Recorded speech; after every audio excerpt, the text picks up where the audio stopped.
This is another request from Bobby. Patreon request here. He wanted me to jump back into the Gas with No Ways catalog, and on this episode movie breakdowns, we're going to jump into the movie Into the Void from 2009.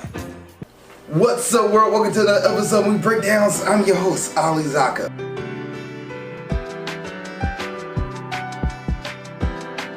And before I get started, there's a movie you want me to do, let me know. Please put in the comment section below and I get to as best I can. On the Patreon.com/Ali Zakka. For $2 a month, you get the cut in front of everybody. Get your review out before you get on Facebook and YouTube. Also, you get other content on there. Now, let's go ahead and get today's episode of Into the Void from 2009 by Gas with No Way.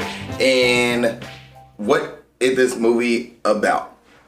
This movie is about a young man who is a drug dealer who finds himself in a situation that pretty much ends to his death. And throughout this movie, you're going through the character's life with the character as he witnessed everything from above. As he states in the movie, there's a quote where he says he feels like dying. When you think of death, you think of like dying.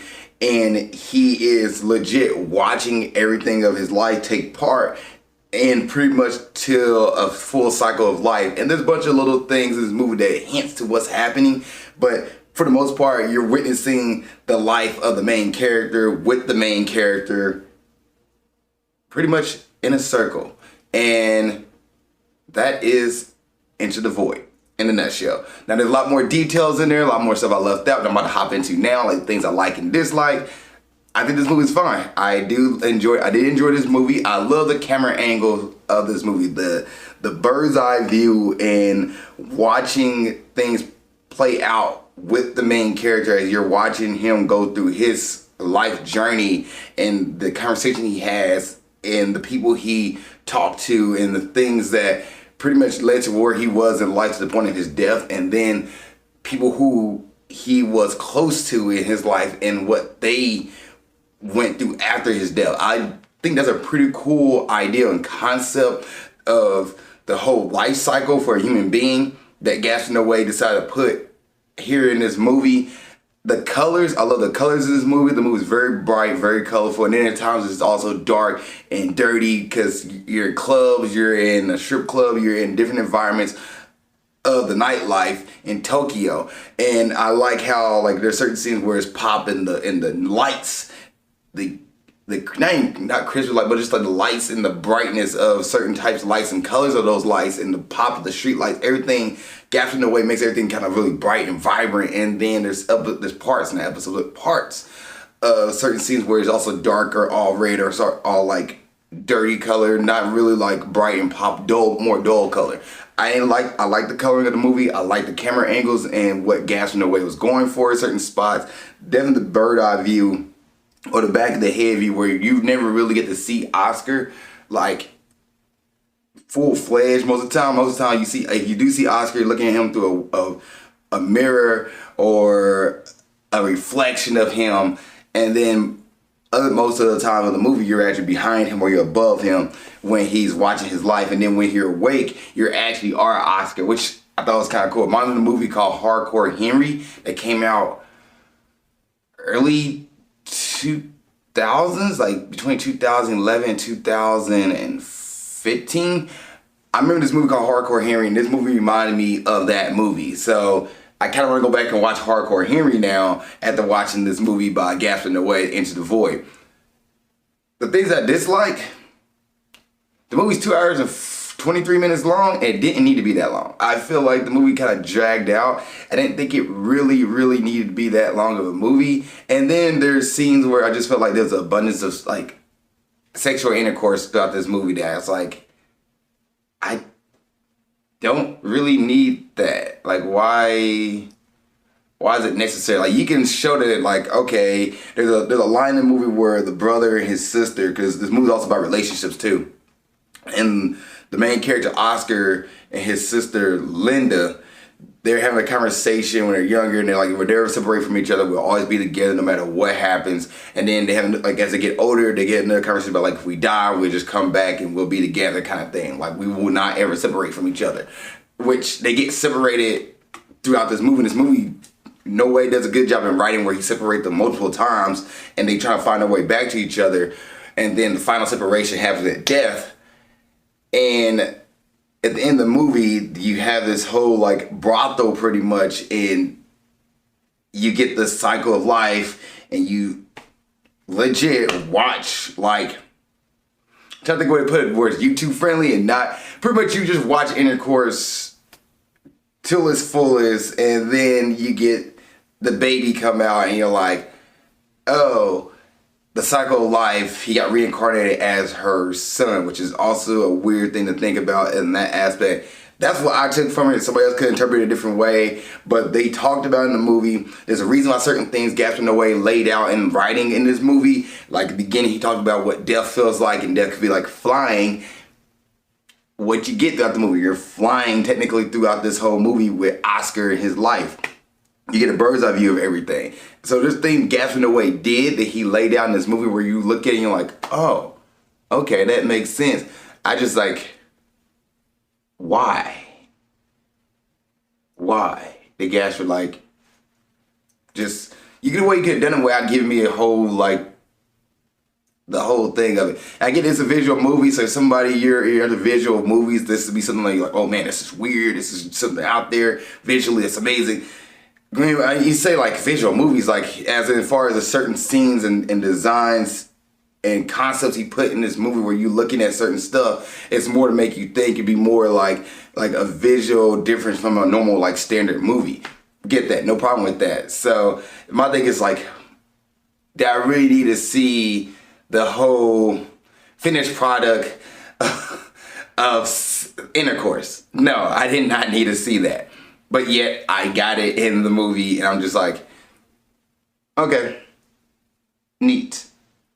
You also get a scene in the movie where one of the characters, she goes through an abortion clinic, and it's also another scene where you're like, man, that's a conversation to talk about where like she was not ready for that, and she was nowhere near ready for that, but her choice to do that. And it's something that like, you don't see that in movies. Like if you do see it, you see her go to the hospital and that's it. But they actually show the scene. You're like, oh man, like, yeah, it's the movie definitely is a more visual movie, more movie to make you think, and more movie to bring up conversations that I think is very important to have. So if Gaspar Noé was trying to do that, that was his intention.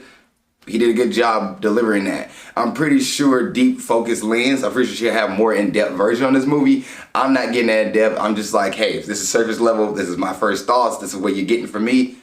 Knock yourself out, have fun. And yeah, like this movie I did enjoy. I really think it was good. The acting was phenomenal. I think everybody did a good job on acting, delivering how to deliver. Good for them. The negative in this movie, I think the movie was really long, and because you get like that first person view of things, it seemed like certain scenes just drag out and you do not know where it's going to go. You don't know why it's leading to certain things. And then certain scenes to me in this movie didn't necessarily need to be put in there. But if you just were going for like the shock value and the visual aspect of it versus just kind of like, you can show, but it's also sometimes I feel like there's too much showing.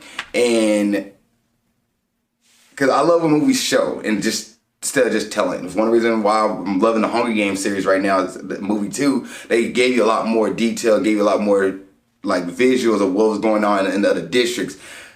But there's a difference between like just showing like, okay, here you go, versus like, I'm gonna show it and we're gonna sit here. We're gonna linger in this frame right now. Or we're gonna linger here. I'm gonna stay here for a moment and just sit.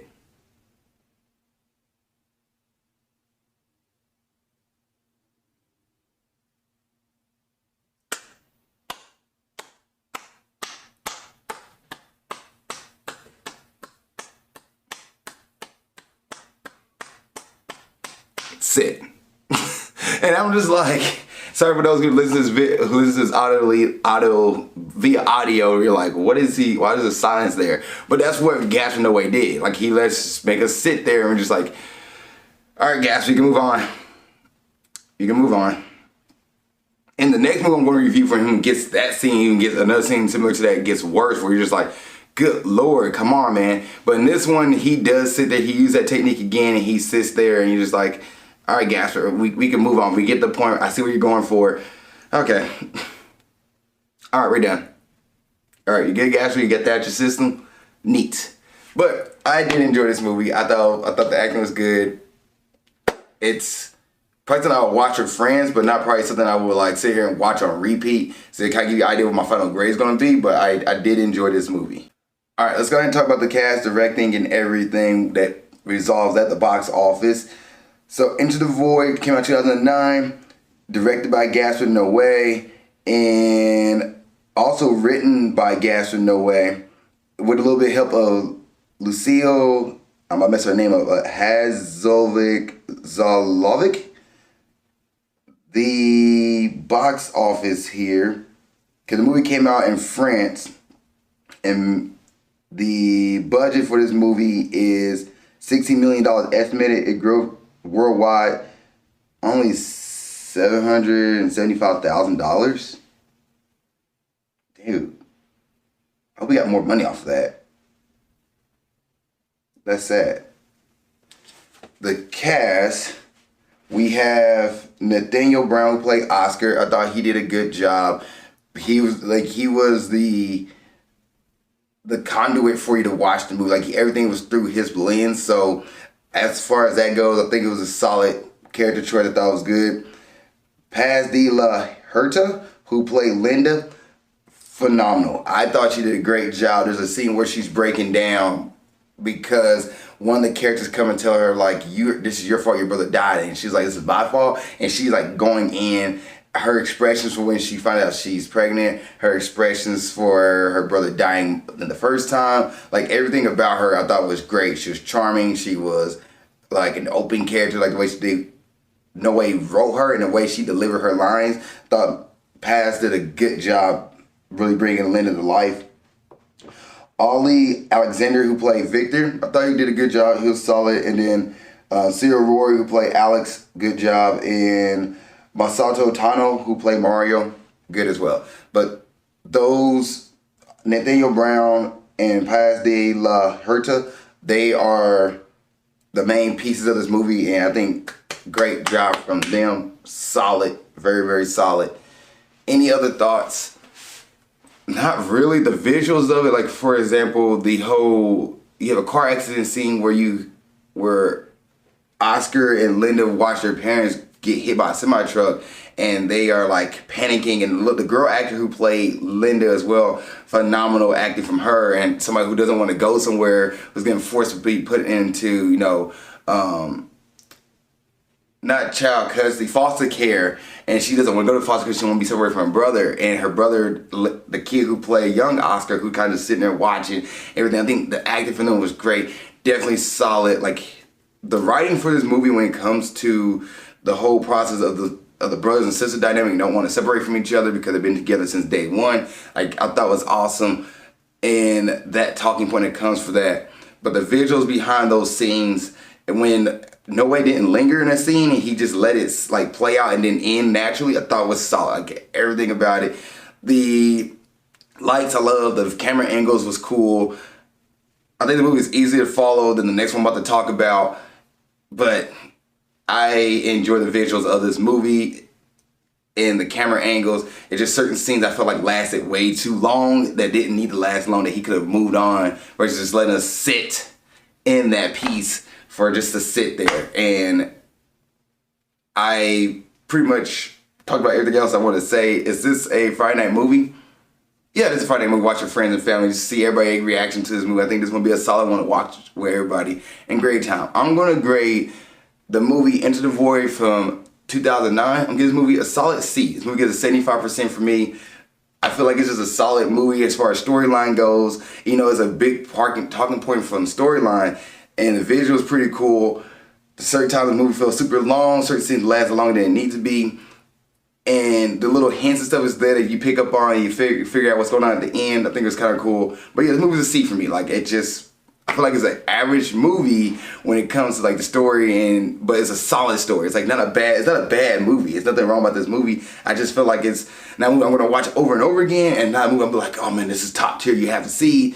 It's just an average movie with a different style to it, but the bird's eye view, which is kind of cool with some of the visual, the color. But I've seen in other movies like Climax had those colors in it as well, so it wasn't anything different with those colors. It was just I like the way the movie looked color, like visually. Scenes a little too long, movies 2 hours and 23 minutes long, didn't need to be 2 hours and 23 minutes.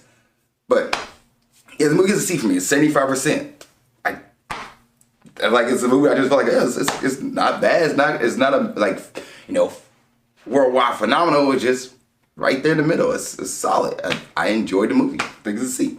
And IMDb gives this movie a 7.2 out of 10. That's around about C minus C. And then Rotten Tomatoes, actually, the critics for this movie gave this movie a 72%. That's a C minus. And the audience gives this movie a 72%, which is a C minus. I give this movie a 75%, a C. So I'm right there with everybody else in this movie. Like, yeah, we just think it's solid. If you see the movie Enter the Void from 2009, what do you think? Please put in the comment section below on that. See you guys next episode of Movie Breakdowns, and keep being awesome. Thank you so much for making it to the end of this video. I really appreciate that. Please don't forget to like, subscribe, and comment. If there's a review you want me to watch or do, let me know. Please put it in the comment section below this video. Also, you want to watch the last episode of Movie Breakdowns, it's right there. Just gotta click on it and you'll be able to watch it. Thank you guys so much. I appreciate it. Love y'all, and keep being awesome.